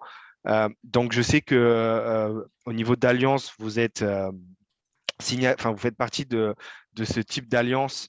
Donc, initialement, la Net Zero Asset Owner Alliance, qui maintenant fait partie de la Glasgow Financial Alliance for Net Zero. Est-ce que tu pourrais nous expliquer ce que ça signifie pour Alliance France de faire partie de ce type de coalition et comment vous arrivez à garantir que les engagements qui sont pris dans le cadre de ces coalitions soient vraiment tenus et mis en œuvre? Merci Thibaut. Oui, bonjour à tous. Déjà, il y a un point que j'aime beaucoup parce que je pense que initialement, quand la Net Zero Asset Owner Alliance a été créée en 2019, elle était un peu isolée dans cette initiative de neutralité climat. Et aujourd'hui, on voit que c'est un mouvement qui vraiment a eu une croissance exponentielle, même au niveau des membres qui ont rejoint l'Alliance pour les propriétaires d'actifs. Et donc aujourd'hui, finalement, c'est plus tellement un engagement qui est isolé, et ça, c'est très très rassurant pour nous assureurs, investisseurs, que non seulement nous, investisseurs, propriétaires d'actifs, mais aussi que les asset managers avec lesquels on va travailler, que les banques avec lesquelles on va travailler, et que aussi certaines alliances au niveau industriel aient pris des engagements de neutralité climat avancent en fait dans la même direction et dans la même trajectoire que nous, ça, je pense que ça nous met une première garantie qu'au moins on avance tous dans la même direction, dans la même trajectoire. Et c'est aussi un peu ce qu'a montré la COP26. S'il y a bien un élément positif que j'en retiens, c'est qu'on n'a plus tellement parlé d'alignement avec Paris que de neutralité climat, net zéro 2050, autant côté investisseur que côté industriel. Donc au niveau des pays, il y a encore bien sûr de gros débats, mais en tout cas, on a vu pas mal d'industriels prendre ces engagements-là ou en parler, et ça, c'est je pense que c'est assez positif pour les engagements qu'on a pris. Donc voilà, notre cible aujourd'hui, elle est plus isolée. Il y a une inertie, bien sûr. Il y a des acteurs qui sont plus avancés, plus matures. Mais en tout cas, je pense qu'on avance tous dans la même direction. Le second point de ce genre d'engagement, pour garantir qu'il va pouvoir être tenu, c'est d'arriver à l'opérationnaliser. Donc là, pareil, vous rappeliez notamment Souad et toi qu'à travers la Net Zero Asset Owner Alliance, l'important, c'est de fixer aussi des cibles intermédiaires. Donc nous, c'est ce qu'on a fait, et on a non seulement fixé des cibles intermédiaires, mais aussi à d'autres niveaux, c'est-à-dire des cibles sectorielles, et au niveau des différentes classes d'actifs. Un point important encore là, c'est que c'est des méthodologies qui sont assez nouvelles. Le Target Setting Protocol de la Net Zero Asset Owner Alliance, il a vocation, déjà là, il a été mis à jour en couvrant aujourd'hui plus de classes d'actifs, plus de secteurs. Donc on voit qu'au fur et à mesure, graduellement, en fait, on va arriver à couvrir l'entièreté des portefeuilles, ce qui est important, parce qu'aujourd'hui, des cibles de neutralité climat, ça couvre, en tout cas pour l'Alliance, ça couvrait jusque-là les actions et obligations d'entreprises listées et l'immobilier, ce qui, pour un assureur aujourd'hui, représente à peine 50% du portefeuille, sinon le reste étant beaucoup de souverains, par exemple. Donc voilà, c'est de comprendre comment est-ce qu'ensuite ça peut se décliner de manière plus granulaire au niveau sectoriel, au niveau des classes d'actifs et dans le temps, c'est-à-dire que ce soit effectivement bien réajusté tous les 5 ans, qu'on arrive à mesurer là les progrès qui ont été faits. Et finalement, le troisième point, c'est ça, c'est mesurer les progrès. C'est-à-dire, encore une fois, c'est quelque chose qu'on va faire dans le cadre de l'Alliance, pour qu'il y ait un espèce de third party qui puisse attester effectivement de l'avancée de ces cibles, où il va y avoir des rapports qui vont expliquer comment les institutions financières ont intégré ces cibles, quels progrès ont été faits, s'il y a eu progrès, s'il n'y a pas eu progrès, comment est-ce qu'on peut ajuster pour le cycle suivant.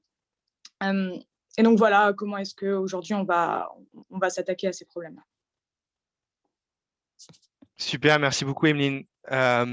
Du coup, je propose de passer aux pratiques d'Ardian. Donc, Pierre, je sais que chez Ardian, vous accompagnez vos participations dans leur démarche de neutralité carbone depuis maintenant plusieurs années. Est-ce que tu pourrais, s'il te plaît, nous présenter votre approche et notamment les principales actions que vous mettez en œuvre dans ce cadre de neutralité carbone chez Ardian? Bien sûr, Thibaut, bonjour à tout le monde. En fait, chez Ardian, on est une maison, on a la chance d'être une maison d'investissement privé où on rentre en actionnaire minoritaire ou majoritaire, et donc on a une relation très privilégiée avec les entreprises en portefeuille, ce qui permet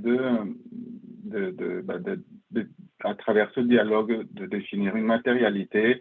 Et nous, l'action climatique, on l'avait définie depuis 2015 comme une priorité absolue lorsqu'on avait été cofondateur de l'initiative Climat International, dans laquelle on s'est engagé à regarder de très près les émissions carbone des entreprises et de les aider à faire une mesure la plus scientifique possible. Donc, on a toujours cherché à trouver les meilleurs standards, que ce soit ceux du bilan carbone, de l'association bilan carbone ou du protocole GAG.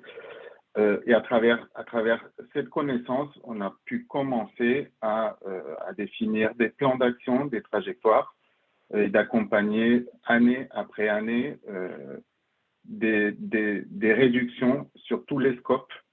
Et donc, au tout début, bien évidemment, le scope 1-2 était là où on se focalisait, où les équipes d'investissement n'avaient pas non plus, disons, c'est toute une connaissance qui a pris tout le monde il y a eu une pédagogie qui a dû s'opérer non seulement au niveau des entreprises elles-mêmes, mais au niveau aussi des investisseurs, de comprendre un peu le flux du carbone, comment il s'émet et comment on peut le réduire. Et aujourd'hui, on voit que c'est le scope 3 qui joue un rôle prédominant parce qu'il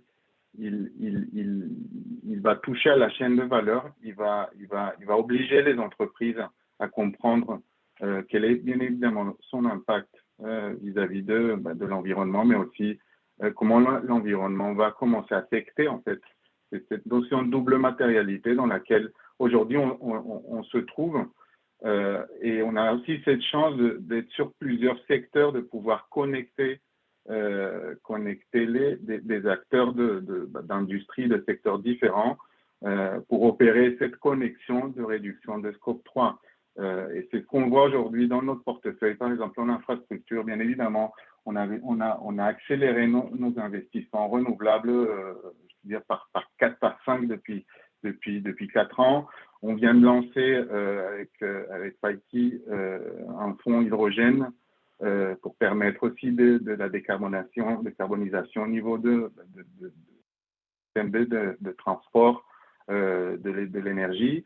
Et donc, toutes ces thématiques, nous, on est un peu un acteur où on connecte les secteurs et on voit que il est très important aujourd'hui d'appliquer les meilleurs standards, les pratiques de connecter les acteurs. Et on voit aujourd'hui avec la régulation, on n'en a pas fait mention aujourd'hui, mais avec la loi énergie-climat qui va venir demander plus de transparence. Pour nous aussi, il y a la SFDR, notamment si on veut parler d'article 8, article 9 des fonds d'impact, il va falloir démontrer en fait des contributions significatives, mais il ne faut pas laisser de côté toutes les autres externalités. Donc ça c'est là où nous on se trouve. Notre approche elle est holistique, elle a toujours été basée sur la matérialité.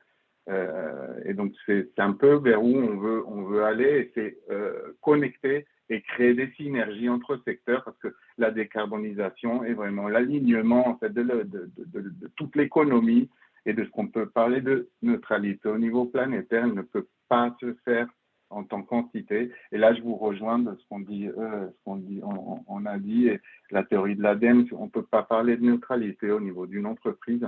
On peut parler de contribution à une neutralité globale, et celle-ci, elle doit se faire à travers des partenariats, et c'est surtout pour moi, personnellement, une bataille sur le scope 3, en fait. Super intéressant, merci beaucoup Pierre. Je trouve que c'est vraiment intéressant de voir comment en fait vous arrivez à avoir de l'impact à travers différents leviers, que ça soit investir dans des nouveaux secteurs qui ont besoin vraiment de financement comme l'hydrogène, ou aussi investir dans des secteurs plus historiques mais qui ont besoin de se transformer, comment vous accompagnez la transformation des entreprises sous-jacentes. Donc merci beaucoup pour ce partage d'expérience. Une question pour Laurent maintenant. Plus tôt dans la réunion, je parlais, et Emeline l'a rappelé, de l'enjeu du suivi quantitatif des engagements et de leur mise en œuvre. Je sais que pour VIA-AM, approcher le climat justement avec cet angle quantitatif, c'est important. Est-ce que, Laurent, tu pourrais nous expliquer pourquoi c'est vraiment important pour vous, et nous présenter comment ça s'inscrit dans l'approche globale de VIA-AM sur le sujet? Ouais, bonjour, merci Thibaut. Alors effectivement, c'est très important cet aspect quantitatif parce que d'abord on gère des stratégies systématiques quantitatives depuis un peu plus de 5 ans chez VIA-AM, mais dans ma carrière depuis quasiment 25 ans, et qu'on va nourrir en plus ces stratégies quantitatives de données financières qu'on va retraiter de façon systématique et quantitative principalement. Donc on a une forme d'appétence naturelle pour ce qui est quantifiable, ce qui est mesurable, pour ce que j'appellerais la vérité des chiffres, même si cette expression porte une part philosophique dont on peut débattre. Au-delà de ça, je voudrais élargir un petit peu la question à la performance extra-financière des sociétés, enfin la performance ESG, parce qu'en fait, c'est le point de départ de notre réflexion qui nous a conduit vers les solutions de compensation carbone. D'abord, on est évidemment convaincu que l'analyse ESG, que la performance ESG a une résonance économique et donc un lien avec la performance boursière des différents émetteurs. Pour autant, on note que, y compris dans la dimension strictement environnementale, l'analyse ESG fait appel à un très grand nombre de critères et, à mon sens, peut-être un trop grand nombre de critères. Et trop grand nombre de critères qui en plus diffèrent d'un expert de l'ESG à l'autre, alors qui diffèrent ou dont la lecture ou l'appréciation ou l'importance diffère d'un expert de l'ESG à l'autre. Et ce qui fait que on peut très bien se retrouver à un même instant à avoir une société très bien notée en ESG auprès d'une agence et très mal auprès d'une autre. Et ceci sans remettre en question je sais pas, les compétences ou l'honnêteté intellectuelle des analystes ESG, pas du tout. Et à ce titre-là, il y a un truc qui me... une démarche qui parle d'une citation en fait du patron d'un des plus grands hedge funds américains qui s'appelle Ray Dalio, le patron de Bridgewater, qui dit que one can achieve anything but not everything. Voilà. Donc, et en fait, le fait d'essayer de tout capturer en même temps avec les notes ESG, à mon sens, rend l'analyse ESG aujourd'hui, telle qu'elle est mise en œuvre, finalement un peu fragile, tant qu'en tout cas une normalisation des approches, qu'on appelle de nos voeux, bien sûr, n'est pas mise en œuvre. Du coup, on s'est dit, mais qu'est-ce qui est finalement très objectif, qu'est-ce qui est quantifiable, qu'est-ce qui est mesurable? C'est évidemment, on a trouvé la réponse assez rapidement, c'était les émissions de carbone des sociétés.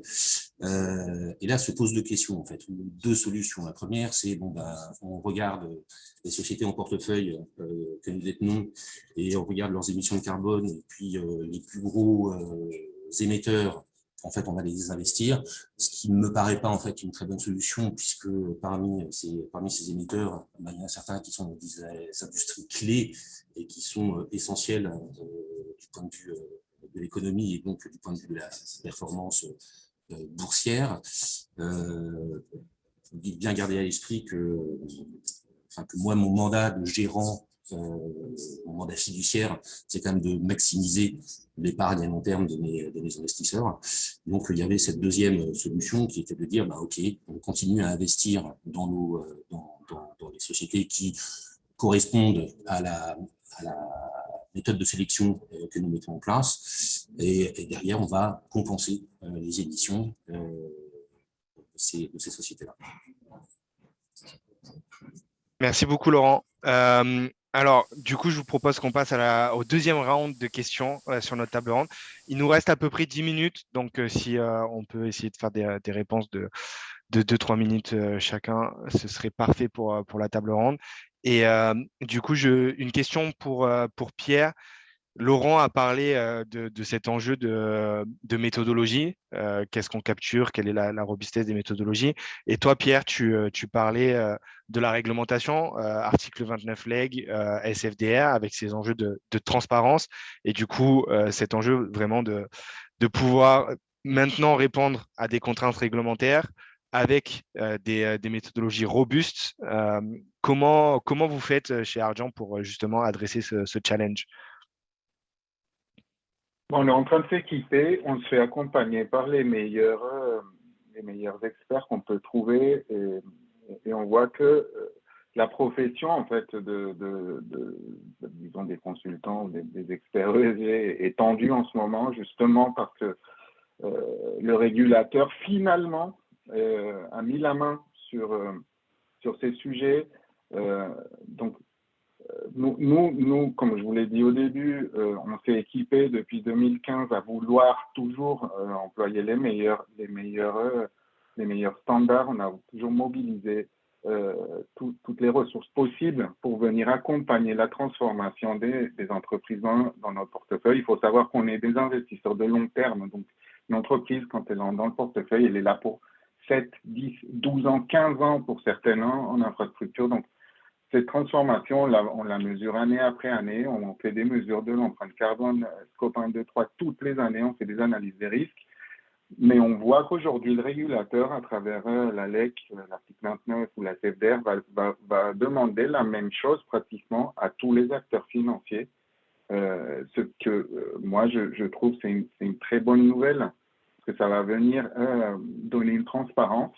On va devoir communiquer de façon plus carrée sur tout ce qui est méthodologie utilisée, mais aussi quelles sont les performances, quelles sont les évolutions année après année. Et ça va permettre aussi de sortir un peu de l'équation une immense majorité d'acteurs non seulement financiers qui communiquent très ouvertement sur des démarches de neutralité sans avoir une base scientifique et qui se le permettent. Donc, ce que je vois avec par exemple, l'article 9, par exemple, si on veut lancer un fonds d'investissement sur des renouvelables ou sur il faut être très carré sur la contribution à un objectif précis qui peut être la lutte contre le changement climatique ou à l'adaptation, qui va venir de plus en plus à fur et à mesure qu'on avance dans la crise. Mais tout ce qui est sous-jacent à ça, c'est la science. Et ce qui est bien aussi, c'est que on voit aussi une émergence d'acteurs aujourd'hui qui sont en train d'observer tout ça, de le challenger, et les réseaux sociaux sont en ébullition. Donc c'est un horizon que je vois très challenging, bien évidemment, à cause de la crise, mais très intéressant parce que le niveau de débat et les bases et les obligations des acteurs et des donneurs d'ordre, ils vont être mis sur papier, sur marbre, devant tout le monde. Donc ça c'est notre vision. On est en train de s'équiper. On est conscient qu'il faut des ressources humaines, techniques, et aussi voilà, la volonté de résister, d'être résilient dans ce monde. Super, merci beaucoup Pierre. C'est vrai que plus on communique, plus il y a des enjeux de potentiel greenwashing, et on sent que c'est vraiment un sujet tendu en ce moment au niveau de la neutralité carbone. Et du coup, Laurent, tout à l'heure, tu as commencé à parler de compensation carbone. Je sais que chez VIAM, vous avez lancé un fonds qui s'appelle Smart Equity Europe Carbon Neutral. Donc, quand on parle d'enjeux de communication, je pense que sur des fonds avec des noms de la sorte, l'enjeu est encore plus fort, et du coup, on a vraiment besoin de méthodologies d'autant plus robustes derrière.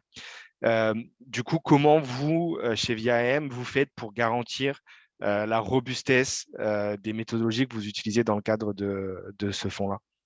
Oui, alors c'est effectivement la grande question. Le terme de greenwashing a été utilisé tout à l'heure, pas par hasard. C'est vraiment la grande question d'avoir une méthodologie qui est la plus robuste possible, et puis d'offrir la transparence la plus totale à l'ensemble des parties prenantes, et en particulier pour le business que je représente, la transparence la plus totale auprès des investisseurs.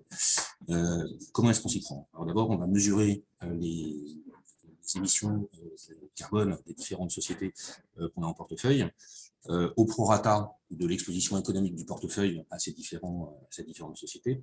On va faire ça tous les jours pour tenir compte justement des changements de composition du portefeuille. Et donc, ça va nous donner tous les jours un montant d'émissions par million d'euros investis.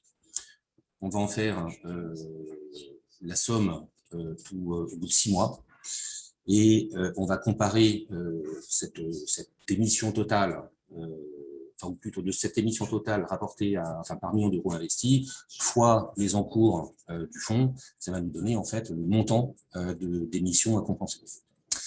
Là-dessus, le premier élément que je tiens à préciser, c'est que on fait le calcul, nous, chez VIAM, hein, mais en fait, le calcul va être audité, vérifié, certifié par un acteur indépendant, en l'occurrence par J-Locals. Ensuite, on va acheter pour le montant d'émissions calculées, dont je parlais à l'instant, on va acheter des crédits carbone attribués à des projets.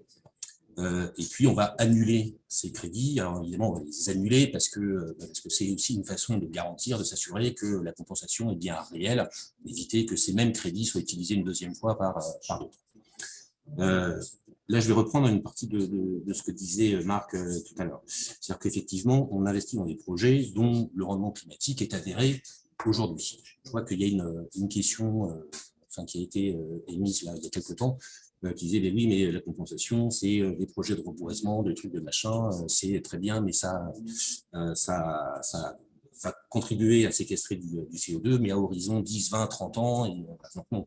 Là, on investit dans des projets dont le rendement climatique est avéré aujourd'hui. Ce sont comme le précisait Marc, sont des projets qui sont audités, certifiés, etc., par beaucoup d'acteurs différents, d'acteurs indépendants, ce qui en fait garantit aussi la réalité du rendement climatique du projet et donne à la démarche de compensation en fait finalement la transparence que nous en attendons. Voilà. La difficulté pour nous, c'est évidemment d'avoir accès à ces projets, de les sélectionner. Enfin, moi, je n'ai pas de compétences particulières, je dirais même que je n'en ai aucune en la matière.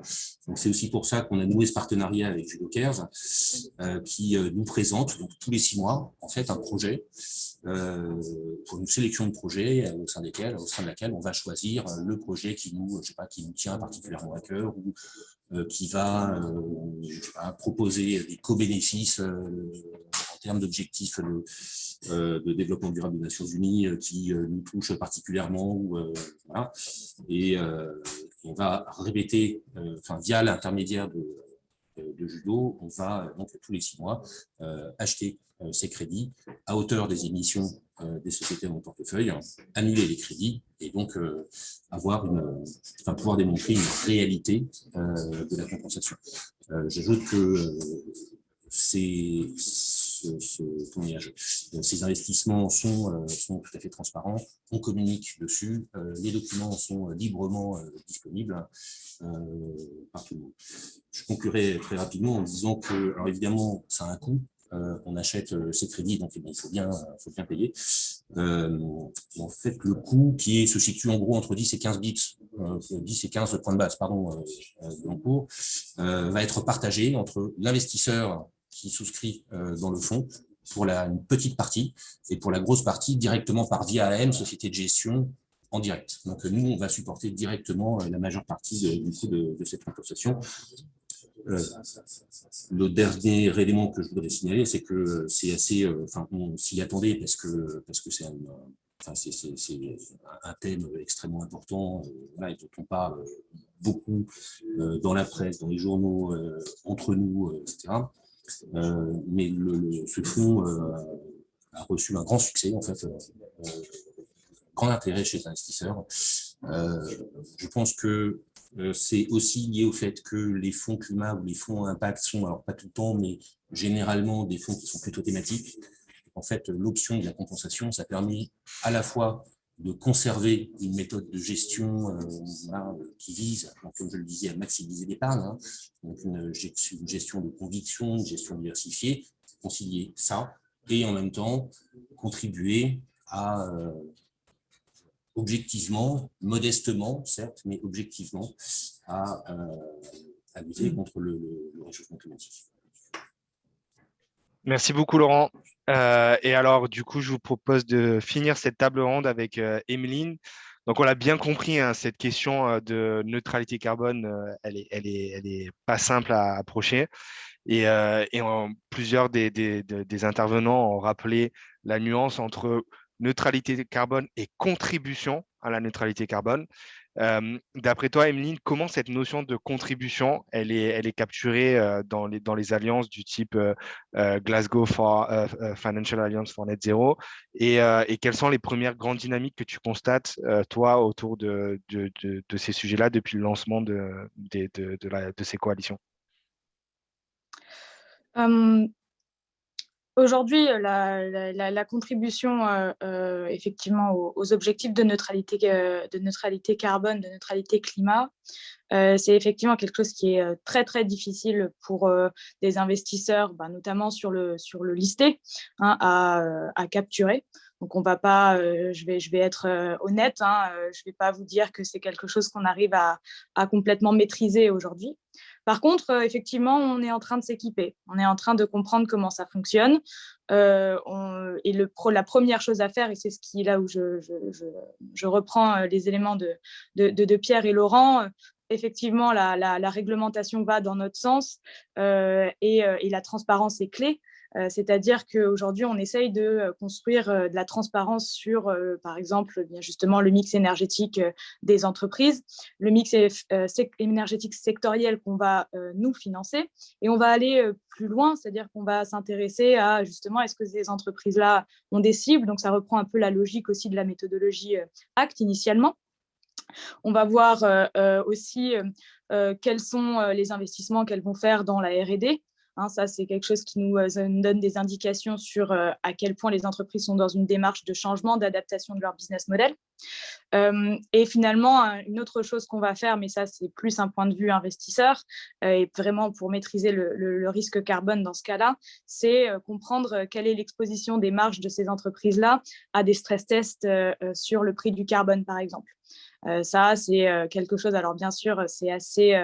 comment dire, c'est pas forward-looking, mais ça va nous donner des indications qui permettent de faire aussi un peu plus bouger les lignes pour savoir quels sont les acteurs qu'on va ensuite chercher à financer.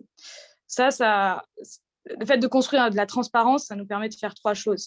Ça nous permet de ensuite discuter avec les asset managers sur les entreprises qui sont en portefeuille, de les challenger et d'ajuster aussi les guidelines d'investissement.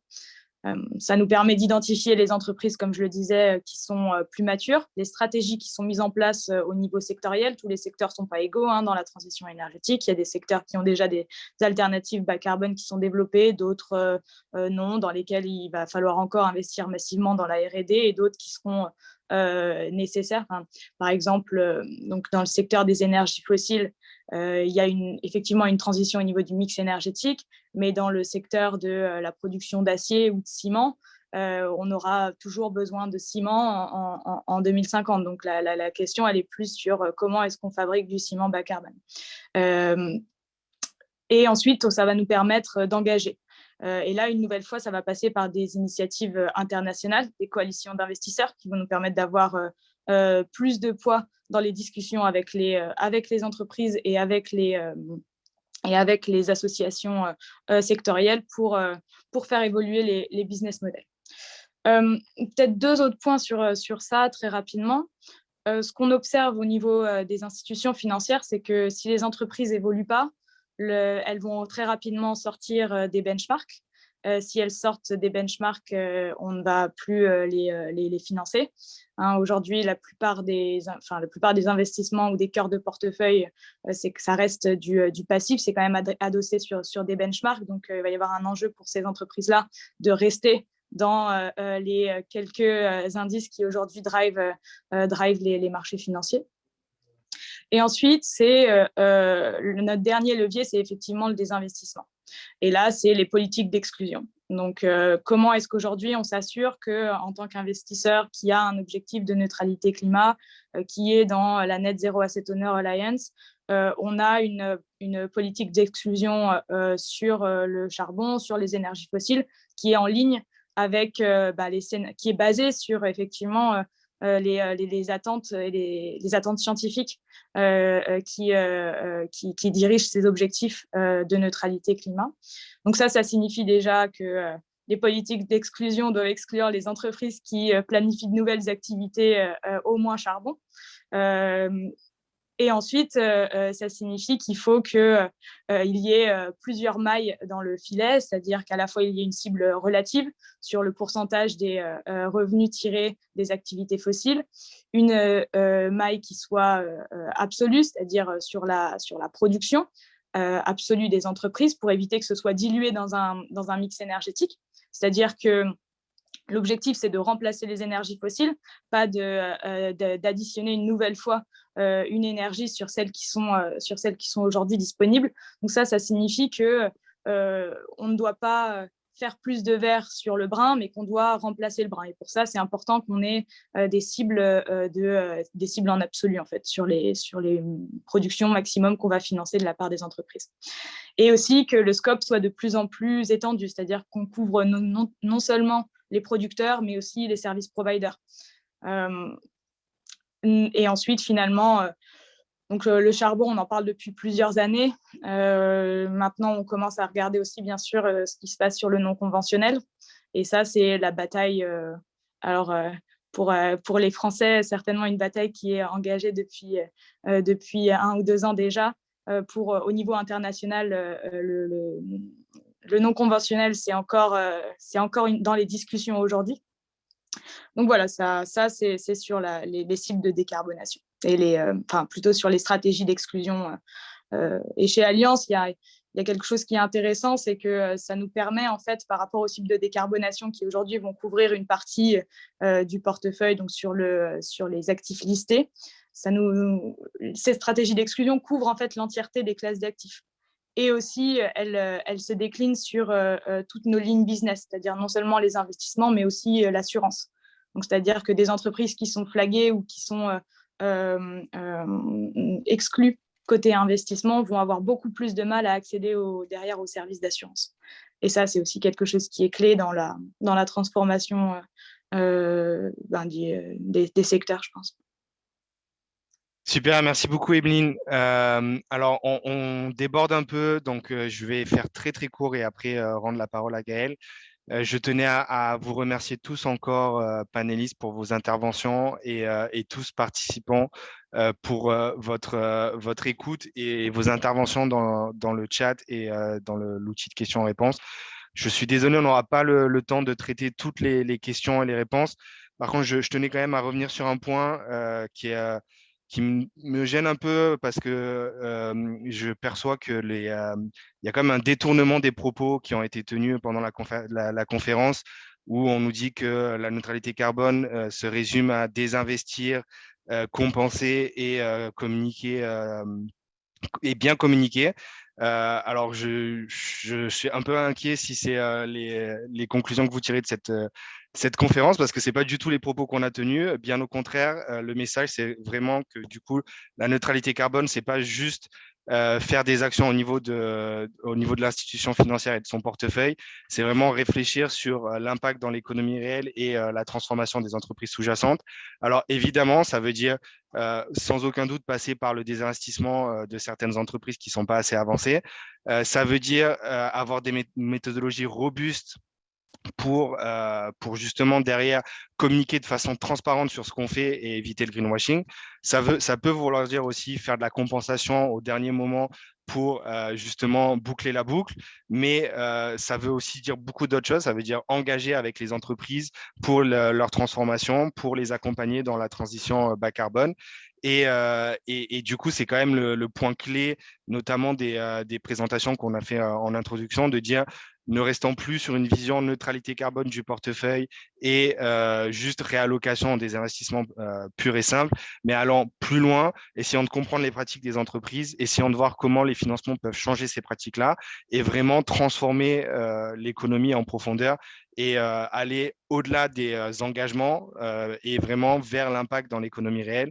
Et c'est tout l'objet notamment de la collaboration entre Pacta et ACT et des travaux que mène 2GI et des engagements qui sont pris par les intervenants qui ont participé à cette conférence. Donc voilà, j'espère que ça clarifie un peu les principales conclusions. En tout cas, c'est celles que je souhaitais partager avec vous. Je le redis encore une fois, je remercie beaucoup tous les intervenants pour leur contribution et le SVC qui nous a permis de tenir cette conférence. Et donc, je rends la main à Gaël.